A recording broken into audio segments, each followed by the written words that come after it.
नमस्कार, राष्ट्रपोस्ट से मैं पवन केशवानी। वक्फ बोर्ड किस तरह से दादागिरी करता है, इसको हमने 14 नवंबर के अपने एक वीडियो में एक्सपोज किया। उसके बाद लोग हमारे पीछे पड़ गए और हमारे विरुद्ध शिकायत की जा रही है कि हम अफवाह फैला रहे हैं। जब हमने सच्चाई दिखाई, जब हमने सच का आईना दिखाया, तो कुछ लोगों को तकलीफ शुरू हो गई। दरअसल हमने जनता को हकीकत दिखाई, उसी हकीकत से वाबस्ता कराया जिसे तहसीलदार न्यायालय ने भी सच माना। हमने बताया कि किस तरह से 21 अक्टूबर के एक विज्ञापन को दबाकर रखा गया था और अचानक किसी अनाम से अखबार में छपे उस विज्ञापन को जैसे ही हमने 14 नवंबर को राष्ट्रबोध में उजागर किया, उसके बाद पब्लिक का आक्रोश भड़क गया। दरअसल छत्तीसगढ़ राज्य वक्फ बोर्ड 13.76 एकड़ की उस जमीन पर अपने स्वामित्व का दावा कर रहा है, जिससे आज वो पीछे हट रहा है। दरअसल सरकारी रिकॉर्ड में सब कुछ दर्ज है कि सच क्या है, और अब जनता का आक्रोश भड़कता देख कौन इससे पीछे हटने की कोशिश कर रहा है। जिन जमीनों पर दावा किया गया है वो जगह है नया पारा, कायस पारा, प्रेस कॉम्प्लेक्स, तहसील कार्यालय और मस्जिद के आसपास का वो इलाका जहां काफी बसाहट है।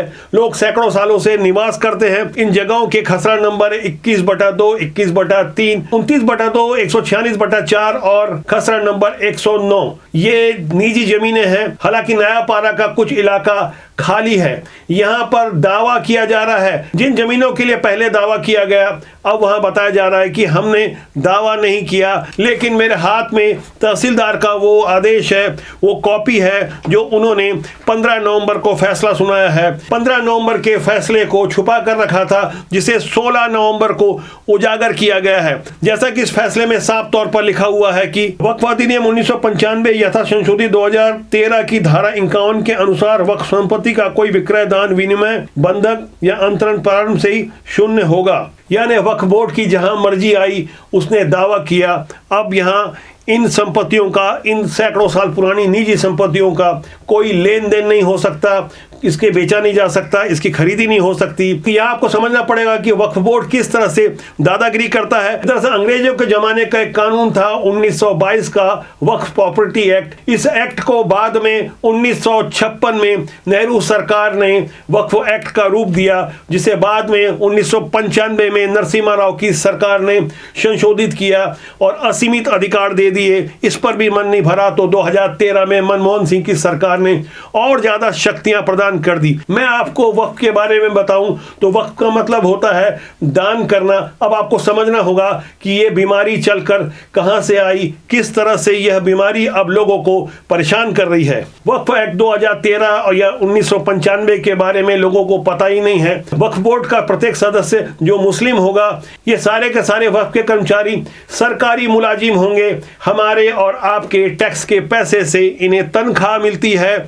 ये लोक सेवक के रूप में असीम शक्तियां प्राप्त कर चुके हैं। यदि मैं आपको इसकी धारा 40 के बारे में बताऊं तो आपको बहुत हैरानी होगी कि वक्फ बोर्ड के 2 जाहिल किस्म के सदस्य जहां उनकी मर्जी आए पूरे हिंदुस्तान में कहीं भी अगर वो सोचते हैं कि यह संपत्ति उनकी है, तब वे उस पर कार्रवाई करवा सकते हैं। और धारा 54 और 55 के बारे में आपको जानकर और हैरानी होगी कि इन्हें अतिक्रमण हटाने के लिए विशेष शक्तियां प्राप्त है। यानी निश्चित समय में जिला प्रशासन को इनका अतिक्रमण हटवाना होगा। ऐसा प्रसाद किसी महंत, किसी ट्रस्ट या किसी मंदिर प्रबंधन या किसी भी धर्म को नहीं मिलता, जैसा कि धर्म आधारित वक्फ एक्ट को मिलता है। यानी जो गुनाहगार है उसे अपनी बेगुनाही का सबूत नहीं देना है, और जो बेकसूर है यानी जो दावा कर रहा है उसे बताना होगा कि वह बेकसूर है, यानी मेरा मुंसिफ ही मेरा कातिल है। ऐसा वक्फ एक्ट में प्रावधान है कि उन्हें असीमित अधिकार दिए गए हैं। उनकी जहां मर्जी आएगी, जहां वो नज़र घुमाएंगे और जहां वो सोच लेंगे वो जगह उनकी हो जाएगी, क्योंकि उन्होंने दावा किया है और दावा करने के बाद अब जिनकी जमीन है वो संघर्ष करेगा। ऐसा ही देश में हो रहा है। इस पर आपको बहुत हैरान होना चाहिए कि आखिर देश में चल क्या रहा है। इसके विरुद्ध आपको आवाज उठानी चाहिए। जैसे चंद जाहिल सीए के ईमानदार कानून का विरोध कर रहे थे, सड़कों पर उतरे थे, और आज जब देश की जनता के मूल अधिकारों का गला घोटने का प्रयास वक्फ एक्ट के माध्यम से हो रहा है, जनता को अपनी आवाज मुखर करनी होगी। दरअसल होता यह है कि आप कानून का खेल करते रहते हैं, 100 साल तक लड़ते रहेंगे, लेकिन कुछ जाहिल सड़कों पर उतरकर लड़ाई लड़ते हैं। उनको उनकी भाषा में कैसे जवाब देना है, इस पर चिंतन होने की आवश्यकता है। आवाज मुखर करने की जरूरत है। वक्फ बोर्ड को हमको समझना होगा, इस काले कानून को समझना होगा कि कैसे दुर्ग की जनता इनसे परेशान है, कैसे इनकी करतूतों से लोग परेशान हैं। दुर्ग की जनता जागरूक हुई और राष्ट्रबोध के 14 नवंबर वाले वीडियो के बाद लोगों ने अपनी जागरूकता दिखाई, आपत्तियां प्रकट की। आपको जानकर हैरानी होगी कि किस तरह से 3 बजे कार्यालय में दाखिल होने वाली तहसीलदार प्रेरणा सिंह ने 1711 आपत्तियों का निराकरण भी कर दिया और बता दिया कि आवेदक यानी छत्तीसगढ़ राज्य वक्फ बोर्ड की अनुपस्थिति और तमाम दस्तावेज नहीं देने के कारण उनका आवेदन फिलहाल नस्तीबद्ध किया जाता है। यहाँ सांसद विजय बघेल का दावा है कि अभी तो सिर्फ 1 प्रकरण को नस्तीबद्ध किया गया है, जबकि 7 आवेदन लंबित हैं।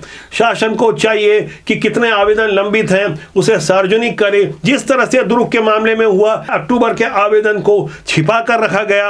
अगर राष्ट्रबोध ने जागरूकता नहीं दिखाई होती और 14 नवंबर को हमने उस वीडियो के माध्यम से लोगों को जागृत नहीं किया होता, तब तो मामला ही कुछ और होता। हो सकता है जिन 13.76 एकड़ जमीन पर दावा किया जा रहा है और उसके बारे में बताया जा रहा है कि हम तो बंदोबस्त की त्रुटि के लिए यह आवेदन लगाए थे, हमने आवेदन नहीं किया, फला बातें उन्होंने की। बताया गया कि हमने 3 मस्जिद, 3 कब्रिस्तान और 1 ईदगाह के अभिलेखों की त्रुटि के लिए आवेदन लगाया था। ऐसी बातें अब लोगों को भी समझ में आ रही है कि ये झूठ क्या है, सच क्या है। इस पर आपको हैरानी होगी कि दुर्ग के महापौर यानी प्रथम नागरिक धीरज बाकलीवाल और शहर के विधायक अरुण वोरा का कहना है कि कुछ लोग भ्रामक प्रचार कर रहे हैं, लोगों को भड़का रहे हैं, उन पर कार्रवाई करनी चाहिए। यदि हमने वो वीडियो दिखाया, लोगों को जागरूक किया, उनके अधिकारों के बारे में बताया, तो हम उन्हें चुनौती देते हैं कि अगर सच बोलना गुनाह है तो आप हम पर कार्रवाई करवाइए। हमने कौन से कानून का उल्लंघन किया, सीधे नाम लेकर बात कीजिए।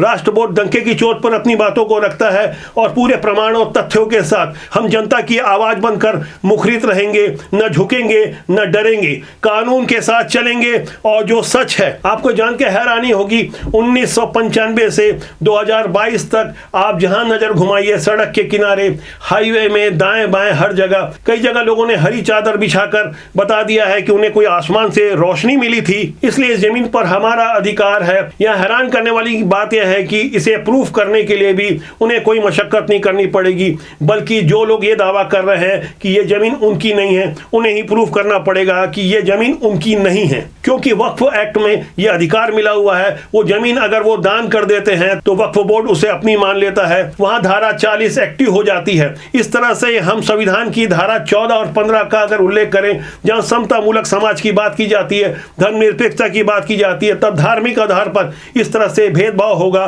तो दुर्ग क्या, दिल्ली क्या, हर जगह ऐसे ही माहौल रहेगा। हमें आवाज उठानी होगी, पुरजोर हमें इस काले कानून का विरोध करना होगा। आज आवश्यकता इस बात की है कि खासकर जनप्रतिनिधि आम लोगों का दर्द समझे और वक्फ एक्ट के काले कानून का विरोध करने के लिए अपना सहयोग दें, न कि जनता के दर्द को कुरेदने के लिए इधर उधर की बातों से अफवाह फैलाने की कोशिश करें। जो सच है उसे स्वीकार करें। आवश्यकता इस बात की कि प्रशासन खुलकर बताए कि कितने आवेदन लंबित हैं और क्या उन पर भविष्य में कोई विचार नहीं किया जाएगा। आज सूचना के अधिकार के अलावा गूगल जैसे माध्यम हैं जहां लोग पता लगा सकते हैं कि किस तरह से आज वक्फ बोर्ड के पास 2009 से 2022 तक कैसे वक्फ की संपत्ति पूरे देश में दुगनी हो गई है। इतनी जमीन आखिर कैसे आ गई कि जो रक्षा मंत्रालय और रेलवे के बाद तीसरे नंबर पर है। करीब 8 लाख एकड़ जमीन, जिसका कुल रकबा